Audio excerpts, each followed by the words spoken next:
Good morning बच्चों। कल हमने ये पाठ नव भारती बुक का पाठ 14 काला हिरण पढ़ लिया था बेटा। आज हम इसके अभ्यास कार्य करेंगे। तो शब्दार्थ आपको लिखना नहीं है। मैंने जैसे कहा था कि हम ये 2 चैप्टर को कुछ स्किप करेंगे, कुछ छोड़ेंगे। तो आप शब्दार्थ और कठिन शब्द ये नहीं करेंगे। आप पेज नंबर 90 में आ जाएंगे। Page number 90। ये शब्दार्थ में बेटा मैं आप लोगों को शब्दार्थ और जो कठिन शब्द है इसका जब रिवीजन कराऊंगी मैं आप लोगों को रिवीजन तब उसमें दूंगी, ठीक है। तो अभ्यास कार्य करते हैं बेटा। 90 पेज नंबर 90 ओपन करेंगे। देखिए, दिए गए प्रश्नों के उत्तर कुछ शब्दों में लिखिए।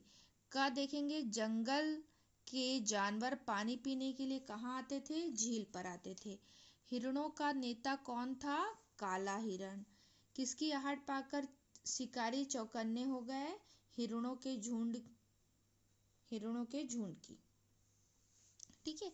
अब इसमें देखिए दिए गए प्रश्नों के उत्तर, आपको ये 4 प्रश्न है बेटा। आपको सिर्फ एक ही प्रश्न का उत्तर लिखना है कॉपी में, ठीक है। तो ये लिखना लास्ट वाला, राजकुमार ने राजा बनते ही क्या किया? क्या किया था राजकुमार ने राजा बनते ही जंगली जानवरों के शिकार पर रोक लगा दी और जंगल में सभी जानवर निडर होकर सुख से रहने लग गए। सिर्फ यही क्वेश्चन आपको करना है बेटा, ठीक है। अब नेक्स्ट पेज में हम आते हैं, पेज नंबर 91। भाषा की दुनिया। आ की मात्रा की और ए की मात्रा के का प्रयोग शब्द समूह में विशेषण विशेष ये सब आप पढ़ेंगे बेटा आगे, ठीक है। दिए गए शब्द में का की के से खाली स्थान भरिए। पेड़ों की घनी छाया देखकर वे रुक गए। शिकारियों के हाथ पकड़ने से पहले ही वे छिप गए। उन्होंने झील के किनारे आकर जाल बिछा दिया। जानवरों की एकता का अद्भुत दृश्य था। देखते देखते हिरणों का झुंड आंखों से दूर हो गया।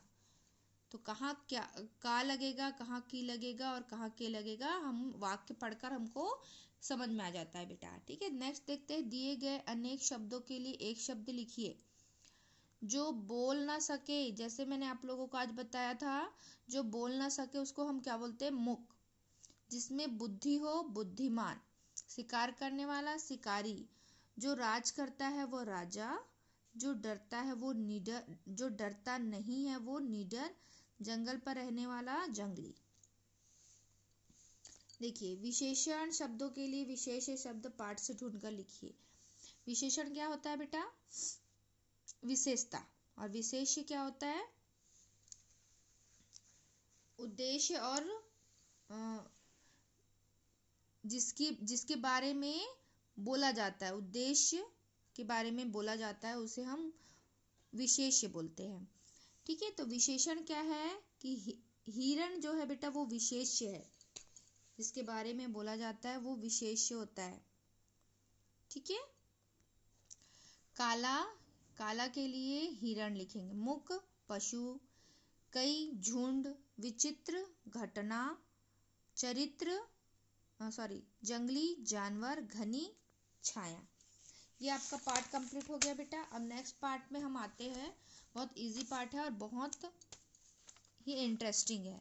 पार्ट 15, वर्ष गीत। वर्ष मतलब क्या होता है बेटा? वर्ष होता है ईयर, है ना। ईयर होता है साल, इसको हम वर्ष बोलते हैं। इस कविता में क्या किया गया है बेटा? इस कविता में बहुत सुंदर जनवरी से लेके दिसंबर तक के जो भी हमारा मंथ होता है उसके बारे में बहुत सुंदर बताया गया है बेटा, ठीक है। तो चलिए पढ़ते हैं। बर्फ बिछाता हुआ राह में सर्द जनवरी आता, फिर बुहार कर बर्फ फरवरी सुंदर फूल बिछाता। होली की रंगीन फुहारे मार्च साथ ले आता है, फिर आकर अप्रैल सभी को अप्रैल फूल बनाता है। आता है जब मई पसीने में सब हो जाते तर, जून उष्मा लेकर आता तप जाते गांव नगर। तपन बुझाता हुआ जुलाई लेकर आता है बादल। मशक लिए आता अगस्त खूब छिड़कता रहता जल। हल्का हल्का जाड़ा लेकर सुखद सितंबर आता है। अक्टूबर में हल्का फुल्का छोटा स्वेटर भाता है। आकर तभी नवंबर हमको सावधान कर जाता है। जल्द करो रजाई निकालो सुनो दिसंबर आता है। देखिए बहुत सुंदर से बताया गया है बेटा। हर एक मंथ का, हर एक महीने का विशेषता बताया गया है कि दिसंबर में बहुत ज़्यादा ठंड होती है, मई में इतनी गर्मी होती है कि पसीने निकलते हैं, अप्रैल में अप्रैल फूल होता है, और मार्च में होली होती है, जनवरी में बहुत सर्द होता है, सर्दी लगती है ना। बस यही कविता में बताया गया है बेटा। इस कविता को किसने लिखा है? बाल स्वरूप राही जी ने लिखा है। संदेश: हर महीना और मौसम खुशियां लेकर आता है। हर महीने का अपना एक महत्व होता है बेटा, ठीक है। इसके शब्दार्थ देख लेते हैं। शर्द, सर्द मतलब क्या होता है बेटा? ज्यादा ठंड। सुंदर, खूबसूरत। अप्रैल फूल बनाते हैं ना, मूर्ख बनाना। सुखद, आनंददायक। हल्का फुल्का मतलब बहुत हल्का। राह, रास्ता। रंगीन, रंग बिरंगी। उष्मा, गर्मी। उष्मा का मतलब होता है गर्मी। मशक का होता है खाल का बना पानी भरने का थैला। फुहारे, नन्ही नन्ही बूंदों की झड़ी। बुहार कर मतलब झाड़ कर।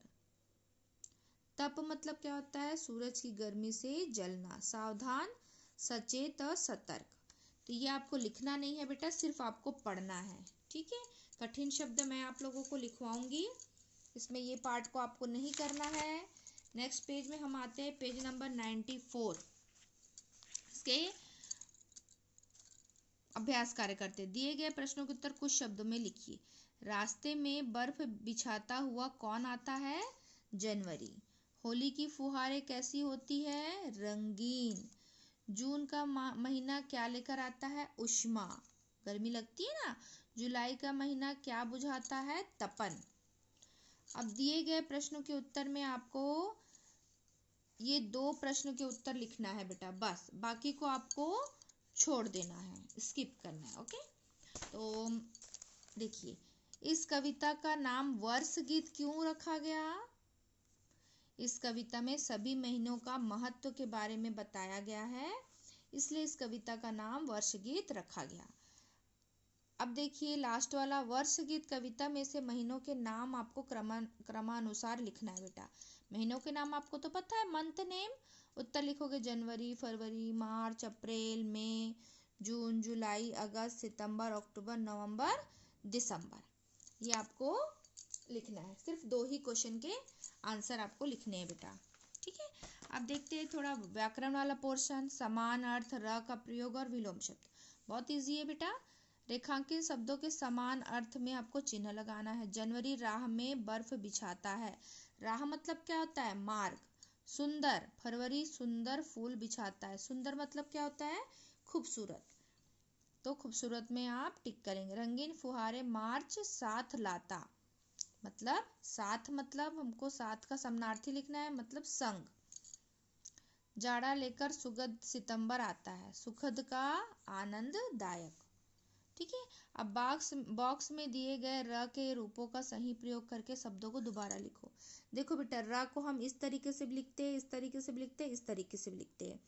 तो किस शब्द में कौन सा र लगता है ये हमको आना चाहिए। सर्द, देखिए ऐसा। अप्रैल, ये वाला र लगेगा। ट्रक, ये वाला र लगेगा। बर्फ, मार्च, प्रसन्न, ये आपको करना है बेटा। इससे देखिए लास्ट वाला पेज नंबर 95, दिए गए शब्द में विलोम शब्दों को मिलाना है। सुखद, दुखद। हल्का, भारी। फूल, कांटा।